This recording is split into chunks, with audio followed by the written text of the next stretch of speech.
माना श्री काशीराम जी, माना श्री काशीराम जी। बहन कुमारी महंत जी जिंदाबाद, बहन कुमारी महंत जी जिंदाबाद, बहुजन समाज पार्टी जिंदाबाद, बहुजन समाज पार्टी जिंदाबाद। बीएसपी की क्या पहचान, बीएसपी की क्या पहचान, बाबा साहब का मिशन अधूरा। बहन जी अब संघर्ष करो, देश की मजबूरी है, देश की मजबूरी है, देश की मजबूरी है। देश का नेता कैसा हो, देश का नेता कैसा हो, देश का नेता कैसा हो। बहन जी के सम्मान में, बहन जी के की क्या पहचान, नीला झंडा हाथ निशान, बाबा साहब का मिशन अधूरा, अन्य बहन जी करेंगे पूरा, बाबा साहब का मिशन अधूरा, अन्य बहन जी करेंगे पूरा। बहन जी आप संघर्ष करो, हम आपके साथ हैं, बहन जी आप संघर्ष करो, हम आपके साथ हैं। देश की मजबूरी है, अन्य बहन जी जरूरी है, देश की मजबूरी है, अन्य बहन जी जरूरी है, देश की मजबूरी है, अन्य बहन जी जरूरी है। देश का नेता कैसा हो, अन्य बहन जी जैसा हो, देश का नेता कैसा हो, अन्य बहन जी जैसा हो, देश का नेता कैसा हो, अन्य बहन जी जैसा हो। बहन जी के सम्मान में हम सब मैदान में, बहन जी के सम्मान में हम सब मैदान में, बहन जी के सम्मान में हम सब मैदान में। बाबा साहब डॉक्टर भीमराव अम्बेडकर अमर रहे, अमर रहे। जिंदाबाद, बहन कुमारी मायावती जी जिंदाबाद, बहन जी आप संघर्ष करो, आपके साथ है, बहन जी आप संघर्ष करो, हम आपके साथ है, बहन जी आप संघर्ष करो, हम आपके साथ है। बीएसपी की क्या पहचान, नीला झंडा हाथ निशान, बीएसपी की क्या पहचान, नीला झंडा हाथ निशान। समाज पार्टी जिंदाबाद, जिंदाबाद जिंदाबाद, बहन कुमारी मायावती जी जिंदाबाद, जिंदाबाद जिंदाबाद, बहन जी आप संघर्ष करो।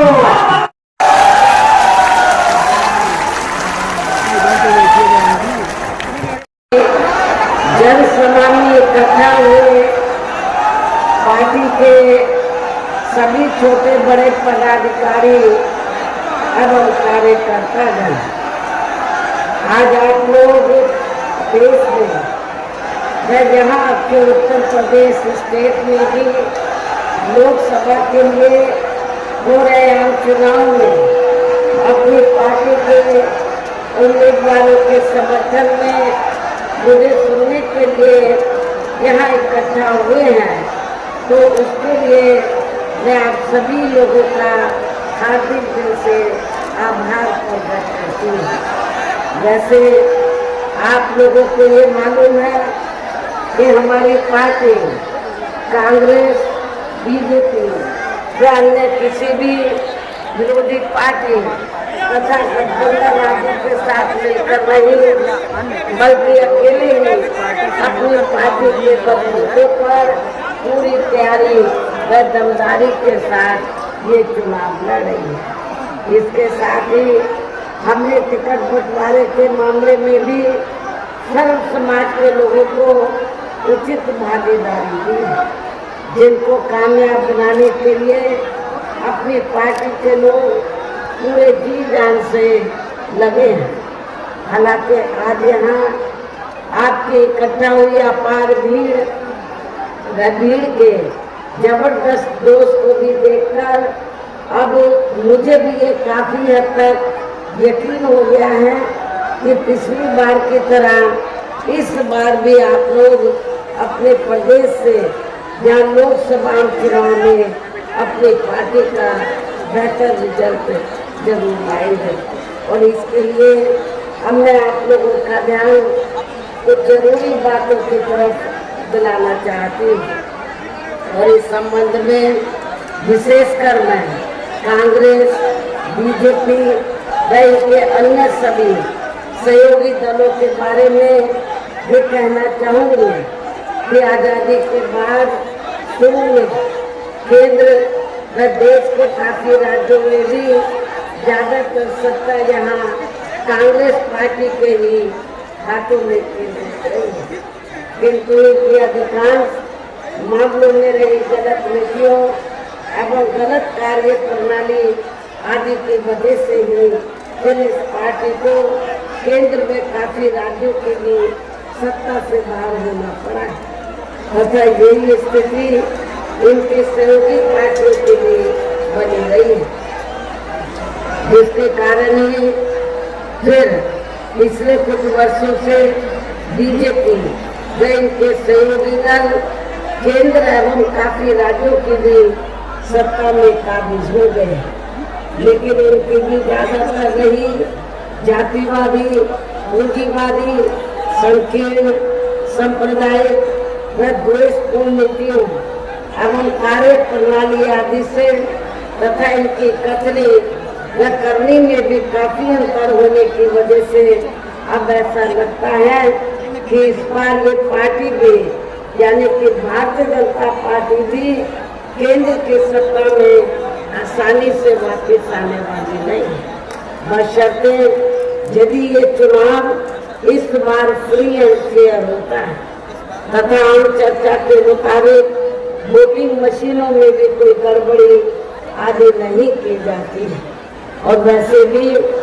इस बार चुनाव में इनकी कोई भी पुरानी एवं नई चल रही नाटकबाजी, जुमलेबाजी व गारंटी आदि काम में आने वाली नहीं, क्योंकि अब देश की जनता काफी हद तक इस बात को समझ चुकी है कि इनकी पार्टी ने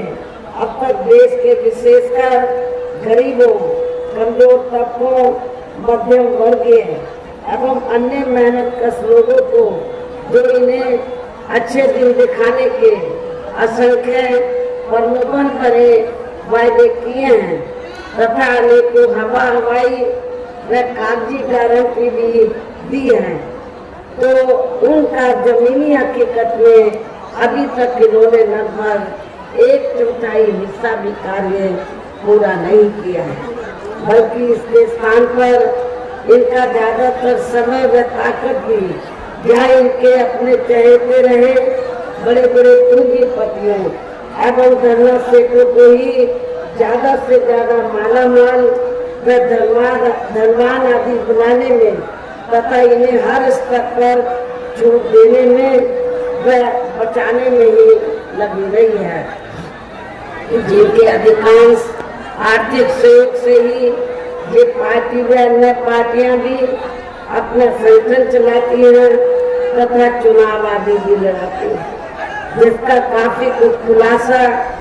बॉन्ड की आई रिपोर्ट से भी हो जाता है। इस संदर्भ में वैसे आप लोगों को ये मालूम है कि अभी कुछ दिन पहले माननीय सुप्रीम कोर्ट ने बॉन्ड की जो रिपोर्ट है तो इसको उजागर किया और उजागर होने के बाद आप लोगों को ये मालूम हो गया कि देश में बीएसपी को छोड़कर जितनी भी राजनीतिक पार्टियां हैं सभी राजनीतिक पार्टियों ने, कांग्रेस, बीजेपी व अन्य सभी राजनीतिक पार्टियों ने बीएसपी को छोड़कर तो ज्यादातर बड़े बड़े धरना सेठों, पूंजीपतियों से बॉन्ड के जरिए पैसा लिया और उस पैसे से ये अपना संगठन चलाती है और चुनाव में पैसा पानी की तरह बहाती है। लेकिन जब ये रिपोर्ट आई तो आपको ये मालूम हो जाना चाहिए कि उस रिपोर्ट में बहुजन समाज पार्टी का कहीं पर भी ये जिक्र नहीं था कि बीएसपी ने किसी बड़े पूंजीपति या छोटे पूंजीपति से एक लिया। तो इसलिए यहाँ आप लोगों को ये कहना चाहूंगी कि हमारी पार्टी जो संगठन चलाती है या दफ्तर आदि चलाती है या चुनाव वगैरह लड़ती है तो हमारी पार्टी दूसरी पार्टियों की तरह बड़े बड़े पूंजीपतियों व धरना सेठों से पैसा लेकर ये सब कार्य नहीं करती है, बल्कि अपनी पार्टी के ही कार्यकर्ताओं से, अपनी पार्टी के ही सभी छोटे बड़े कार्यकर्ताओं से थोड़ा थोड़ा धन इकट्ठा करके मेंबरशिप के जरिए मेरे जन्मदिन के मौके पर भी और चुनाव में भी लोगों से थोड़ा थोड़ा धन इकट्ठा करके हम संगठन को चलाते हैं और चुनाव आगे भी लड़ते हैं। लेकिन दूसरी पार्टियों की तरह हम लोग बड़े बड़े पूंजीपतियों और धनराशियों से कोई पैसा नहीं लेते हैं। इसके साथ ही अब ऐसा लगता है कि कांग्रेस पार्टी की तरह ही बीजेपी ने भी, जहां मैं ये भी बताना चाहती हूँ, जब जांच एजेंसियों की बात आती है तो जो भी पार्टी पावर में होती है, चाहे कांग्रेस पावर में रही हो या सेंट्रल में वर्तमान में बीजेपी, ये सारी की सारी पार्टियां तो जो सरकारी जांच एजेंसियां हैं तो इनका इन्होंने राजनीतिकरण कर दिया। सभी ये पार्टियों की सरकार है, चाहे केंद्र में कांग्रेस सत्ता में रही हो या वर्तमान में बीजेपी, तो इन्होंने सरकारी जांच एजेंसियों का दुरुपयोग किया है, ज्यादातर दुरुपयोग किया है, अर्थात इनका राजनीतिकरण कर दिया है। इसके अलावा देश के किसान वर्ग के वर्तमान बीजेपी की सरकार में शुरू से ही अपनी विभिन्न समस्याओं को लेकर काफी ज्यादा दुखी व परेशान रहे और अभी भी है। जबकि यूपी में 4 बार हमारी पार्टी की रही सरकार ने इनके हितों का भी हर स्तर पर विशेष ध्यान रखा है। आप लोगों को ये मालूम है, जब भी बीएसपी के नेतृत्व में सरकार रही तो हमने अपने चारों बूथों में तो किसानों को खेती करने के लिए समय से वे सस्ते साधन उपलब्ध कराए हैं और उनकी फसल का भी हमने समय से उचित दाम दिया। इतना ही नहीं बल्कि केंद्र में पूर्व की रही कांग्रेसी सरकार की तरह ही वर्तमान भाजपा सरकार में भी इनकी जातिवादी, हीन, सांप्रदायिक एवं पूंजीवादी सोच व नीतियों के चलते ही पूरे देश में सर्व समाज में से खासकर गरीबों, दलितों, आदिवासियों, पिछड़े वर्गों, मुस्लिम एवं अन्य धार्मिक अल्पसंख्यक समाज के लोगों का भी पूर्ण रूप से विकास व उत्थान आदि नहीं हो सका है। तो इस संदर्भ में वैसे आप लोगों को ये मालूम है कि यहाँ दलितों, आदिवासियों एवं अन्य पिछड़े वर्गों का सरकारी नौकरियों में वर्षों से अधूरा पड़ा आरक्षण का कोटा भी अभी तक भी पूरा नहीं भरा गया है। विशेषकर एसटी व एसटी वर्गों के सरकारी कर्मचारियों का पदोन्नति में आरक्षण भी अब काफी हद तक प्रभावी बना दिया गया है।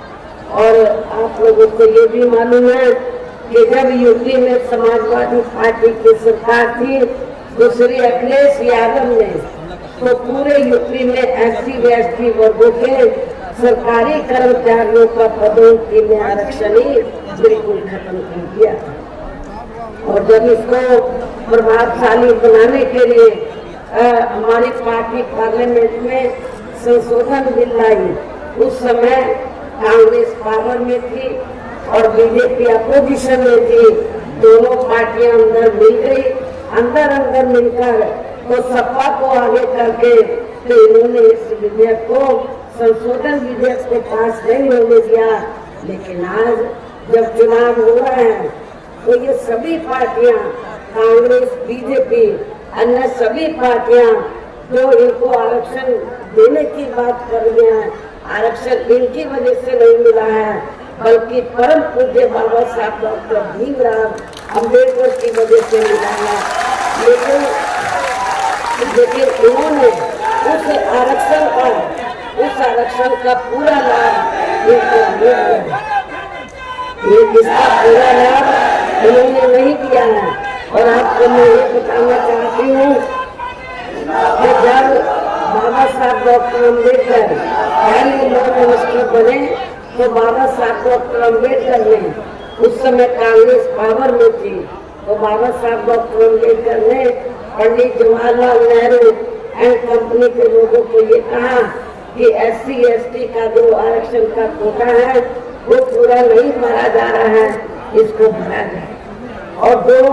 अति पिछड़े वर्ग के लोग हैं तो उनको भी SC/ST का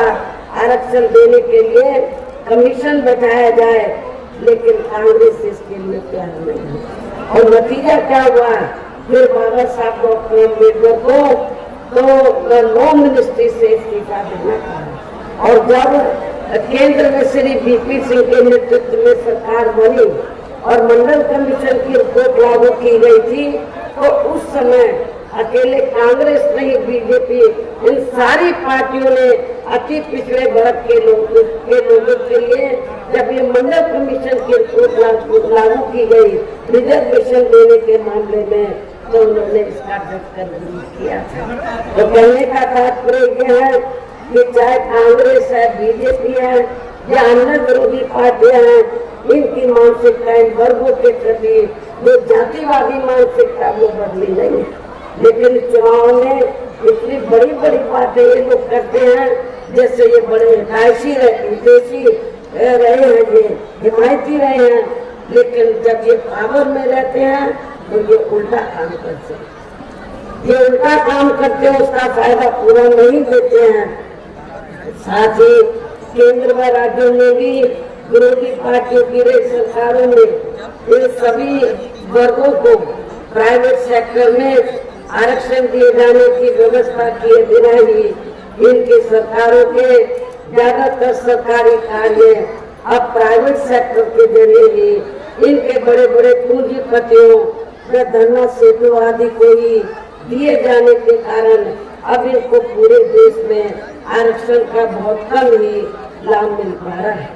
इसी प्रकार इनका अन्य और मामलों में भी शोषण या उत्पीड़न आदि होना अभी तक भी बंद नहीं हुआ है।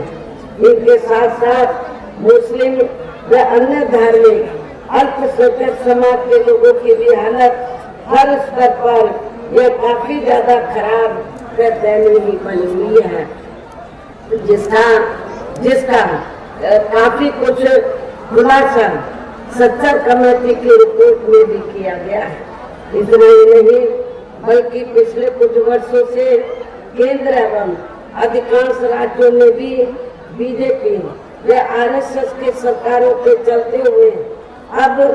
इनका विकास एवं उत्थान आदि होना भी काफी हद तक बंदशाही हो गया है। आए दिन इन पर खासकर हिंदुत्व की आड़ में हो रही जनजाति भी यह काफी ज्यादा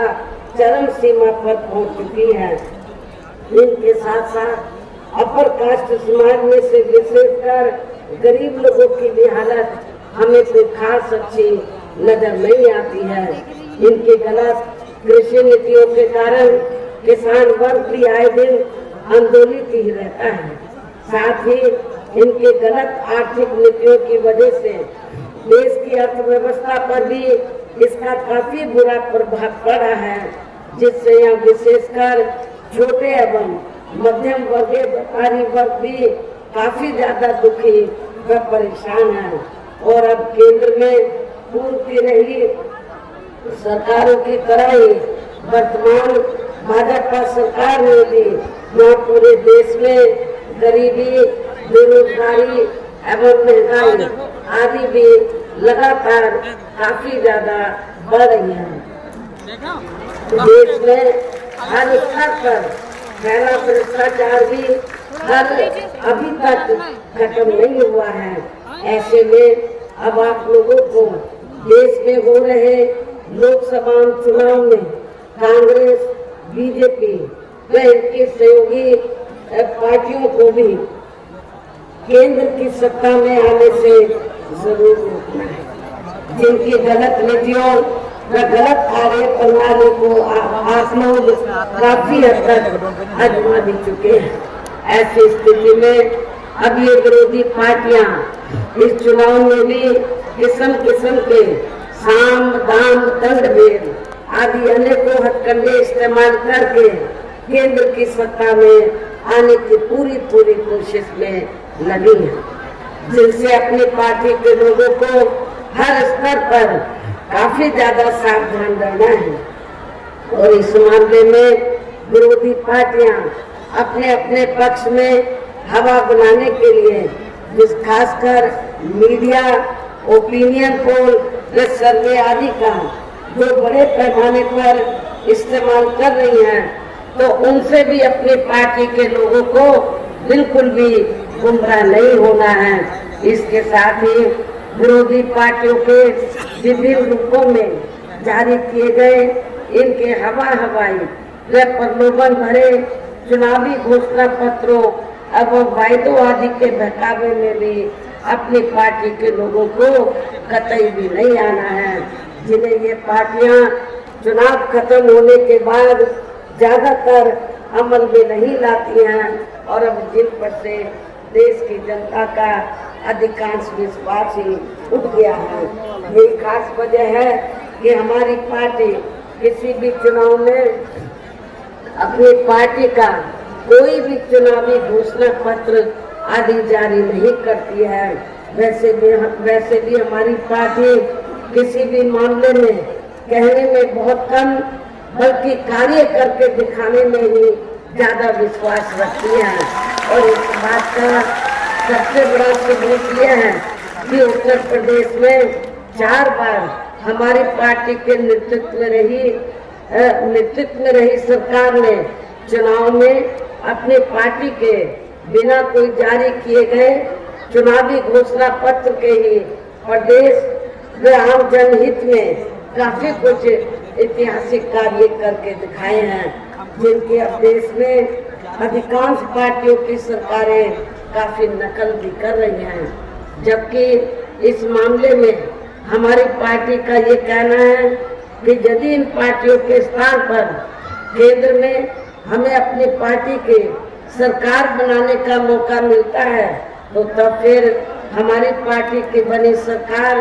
केंद्र में जहाँ अब तक की रही सभी विरोधी पार्टियों की सरकारों की तरह केवल हवाई व कागजी कार्य आदि नहीं करेगी, बल्कि उत्तर प्रदेश की तरह ही जमीनी हकीकत में जो कार्य करके दिखाएगी। और इस संदर्भ में खासकर मैं ये कहना चाहूंगी, केंद्र द्वारा देश में पिछले कुछ समय से अति गरीब परिवारों को अस्थायी तौर पर फ्री में जो थोड़ी सी खाद्य सामग्री दी जा रही है, तो उससे इनका स्थायी तौर पर भला होने वाला नहीं। इससे इनका स्थायी तौर पर भला होने वाला नहीं है। लेकिन बीजेपी और आरएसएस के लोग ये सब करके ऐसा इंप्रेशन देते हैं, बीजेपी वाले, आरएसएस के लोग और केंद्र की सरकार श्री नरेंद्र मोदी जी भी ऐसा इंप्रेशन दे रहे हैं जैसे ये लोग अपनी जेब से गरीब लोगों को फ्री में राशन दे रहे हैं, जबकि इसमें सच्चाई नहीं है, इसमें हकीकत नहीं है। क्योंकि मैं आप लोगों को ये बताना चाह रही हूँ, आप लोगों को जो थोड़ा सा फ्री में राशन दिया जा रहा है और उसके बदले में ये गांव-गांव में जाकर जब चुनाव होता है तो क्या बोलते हैं कि आपने बीजेपी का, केंद्र की सरकार का नमक खाया है, आपको हलाल करना चाहिए, इसके बदले में वोट देना चाहिए। लेकिन ऐसा नहीं। आप लोगों को मैं ये बताना चाहती हूँ, आप लोगों को जो भी राशन फ्री में दिया जाता है तो वो कोई केंद्र की सरकार द्वारा फ्री में नहीं, वो अपनी जेब से नहीं, बीजेपी वाले, आरएसएस के लोग अपनी जेब से नहीं, बल्कि आप लोग जो देश की जनता जो टैक्स देती है, उस टैक्स से जो पैसा आता है, उसी पैसे से आप लोगों को फ्री में ये राशन दिया जाता है। तो ये कोई बीजेपी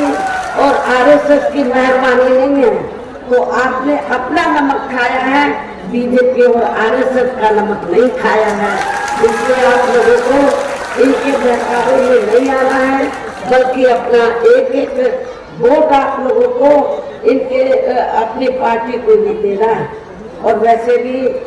जो गरीब लोगों की एक जटिल समस्या है, देश में हर हाथ को काम देने से केवल दूर हो सकती है, जिसकी तरफ हमारी पार्टी की बनी सरकार विशेष ध्यान देगी। साथ ही देश में पिछले कुछ वर्षों से आए दिन बढ़ रही गरीबी, बेरोजगारी व महंगाई आदि से भी जनता बहुत ज्यादा दुखी व परेशान है, जिसे भी आर्थिक नीतियों में तब्दीली करके जरूर दूर किया जाएगा। खासकर हिंदू बिहार में पिछले कुछ वर्षों से विशेषकर मुस्लिम समाज के लोगों का द्वेष की भावना से जो इनका काफी ज्यादा शोषण व उत्पीड़न आदि किया जा रहा है, तो इसे भी जरूर रोका जाएगा।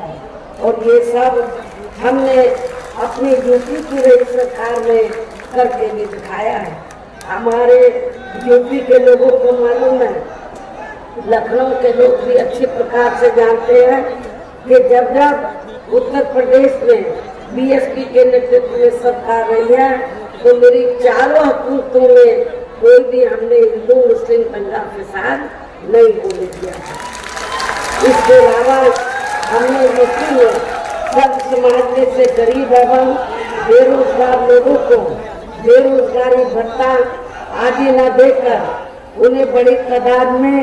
रोटी रोजी के साधन भी उपलब्ध कराए हैं, जो अब ये कार्य भी अधिकांश ठंडे ही पड़े हैं, जिनको फिर केंद्र में बीएसपी की सरकार बनने पर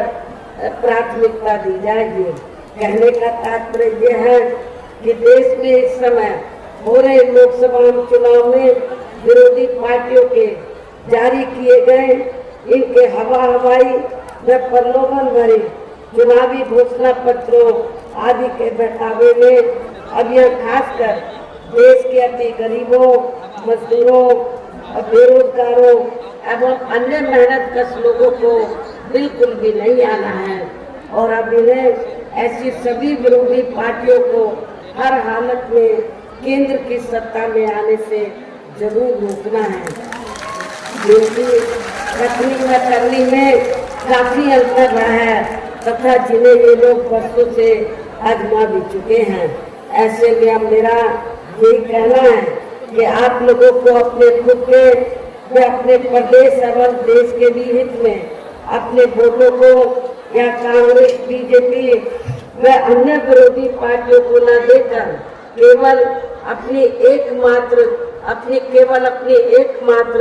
विदेशी पार्टी बहुजन समाज पार्टी को ही देना है। जो ये पार्टी उत्तर प्रदेश की तरह ही केंद्र में भी अपनी पार्टी की सरकार बनने पर फिर पूरे देश में जहाँ अपनी पार्टी के सर्वजन हिताय व सर्वजन सुखाय की नीतियों पर आधारित ये सरकार चलाएगी। इसके साथ साथ केंद्र से जुड़ी आपके क्षेत्र की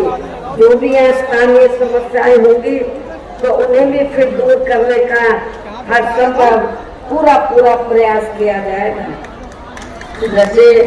आप लोगों को ये मालूम है कि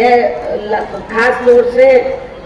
लखनऊ के लोगों की, अवध के क्षेत्र के लोगों की लंबे अरसे से ये डिमांड रही है कि अवध को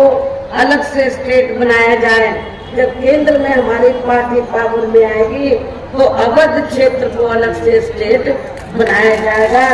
जिसमें लखनऊ भी आ जाता है। और यहाँ मैं ये भी कहना चाहती हूँ कि जब यूपी में 4 बार मेरे नेतृत्व में सरकार बनी, तो हमने लखनऊ का सौंदर्यीकरण किया। लखनऊ की जो पहचान है तो वो बदल दी थी। पहले लखनऊ आते हुए लोग सोचते थे कि क्या है लखनऊ में, लेकिन जब यूपी में लोग आते हैं पूरे देश से, दुनिया से, तो सबसे पहले वो ये कहते कि हमें लखनऊ जाना है। हमने सड़कें ठीक करवाई, हमने स्मारक स्थल ठीक कराए, हॉस्पिटल बनवाई, नई जेल बनवाई, क्या नई कार्य हमारे सरकार ने। साथ ही यहाँ गरीबों, मजदूरों, बेरोजगारों, कर्मचारियों, किसानों, छोटे व्यापारियों एवं अन्य मेहनतकश लोगों के हितों का भी विशेष ध्यान रखा जाएगा। सब समाज में से खासकर दलितों, आदिवासियों, गरीबों, पिछड़े वर्गों, मुस्लिम व अन्य धार्मिक अल्पसंख्यक समाज के लोगों के विकास एवं उत्थान के साथ साथ हर स्तर पर इनकी सुरक्षा आदि के लिए भी सख्त कदम उठाए जाएंगे। और तभी से यहाँ वास्तव में अपने देश के महान संतों, गुरुओं व महापुरुषों में भी विशेषकर महात्मा ज्योतिराव फूले, श्री छत्रपति शाहू महाराज, श्री नारायण गुरु, बाबा साहब डॉक्टर भीमराव अम्बेडकर एवं मान्यवर श्री काशीराम जी आदि का अधूरा रह सपना जरूर साकार हो सकता है, जिनको यकीन है हमारी पार्टी के लिए सरकार द्वारा हर स्तर पर पूरा आदर सम्मान दिया गया है। इन्हीं खास बातों के साथ ही अब मेरा देश में आपके स्टेट के भी हित में यही कहना है कि हमारी पार्टी ने यहाँ जिनको भी लोकसभा चुनाव के लिए मैदान में उतारा है, आपके इस क्षेत्र के जिन लोगों को भी लोकसभा चुनाव के मैदान में उतारा है, जो आपके सामने मंच पर भी मौजूद है, तो उन्हें आपको जरूर कामयाब बनाना है, जिसके लिए यहाँ पार्टी के सभी स्तर के छोटे बड़े पदाधिकारी एवं कार्यकर्तागण आदि पूरे जी जान से लगे हैं। और अब अंत में मेरा यही कहना है, आप लोगों को वोट करने वाले दिन यहाँ बीएसपी के अपने सभी लोकसभा उम्मीदवारों को, अर्थात आप लोगों को मालूम है कि लखनऊ लोकसभा की सीट से तो हमारे काफी लोकप्रिय पार्टी के हमारे नेता मुस्लिम समाज से जो ताल्लुक रखते हैं, श्री सरवर मलिक को हमने चुनाव के मैदान में उतारा है। महिलागण सुरक्षित लोकसभा की सीट से श्री राजेश कुमार उर्फ मनोज प्रधान को हमने चुनाव के मैदान में उतारा है। रायबरेली लोकसभा की सीट से श्री ठाकुर प्रसाद यादव को, जो बहुत ही पुराने पार्टी के मिशनरी कार्यकर्ता हैं, तो इनको चुनाव के मैदान में उतारा है। अमेठी लोकसभा की सीट से हमने श्री नन्हे सिंह चौहान को, बाराबंकी सुरक्षित लोकसभा की सीट से श्री शिव कुमार भोरे को, विधानसभा लखनऊ जो पूर्व है यहाँ से हमने श्री आलोक कुशवाहा को हमने चुनाव के मैदान में उतारा है। मेरी आप लोगों से वो जो अपील है कि बहुजन समाज पार्टी के ये जो प्रत्याशी आपके सामने खड़े हैं, तो आप लोगों को बीएसपी का जो चुनाव चिन्ह हाथी है, हाथी चुनाव चिन्ह के सामने वाले बटन को दबाकर इनको आप लोगों को कामयाब बनाना है, भारी वोटों के अंतर से जरूर जिताना है। इस खास अपील के साथ ही अब मैं अपनी बात यही समाप्त करती हूँ। जय भीम।